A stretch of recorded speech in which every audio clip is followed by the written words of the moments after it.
बातमी धुळ्यातून आहे. धुळ्यामधला आढावा घेऊया. धुळे शहराच्या विविध भागातल्या रस्त्यांची मोठ्या प्रमाणावर दुरावस्था झाली आहे. पावसाळ्यापूर्वी रस्त्यांची कामं पूर्ण करणं आवश्यक असतात आणि ती कामं अद्यापही पूर्ण झालेली नाहीये.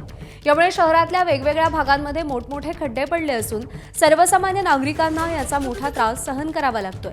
लाखो रुपये खर्च करून तयार करण्यात आलेल्या या रस्त्यांवर अवघ्या काही दिवसात खड्डे पडलेत. शहरामध्ये विविध भागात अपघातांच्या घटना वारंवार घडतायत.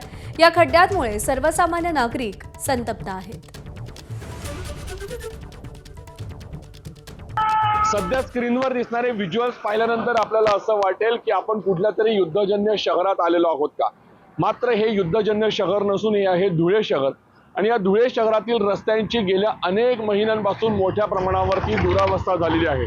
शहरातील मुख्य बाजारपेठ असलेले आग्रा रोड भाग असेल, मुख्य बस स्थानकाचा परिसर असेल, बाजार समितीकडे जाणारा रस्ता असेल, अशा ठिकाणी मोठ्या प्रमाणावरती वर्दळ असताना या ठिकाणी जे मोठमोठे खड्डे पडले आहेत यामुळे नागरिकांना, वाहनधारकांना मोठा त्रास सहन करावा लागतोय. एकंदरीतच आपण जर बघितलं तर पावसाळ्यापूर्वी रस्त्यांची डागडुजी करणं हे अत्यंत गरजेचं असताना दुसरीकडे मात्र शहरातील भूमिगत गटारींच्या नावाखाली या शहरात मोठमोठे खड्डे करण्यात आले आहेत.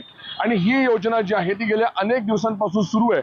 त्यामुळे एकंदरीतच या सगळ्या योजनांचा जरी फायदा सर्वसामान्य नागरिकांना भविष्यात होणार असला तरी आज मात्र त्याचा फटका धुळेकर नागरिकांना बसताना पाहायला मिळतो आहे.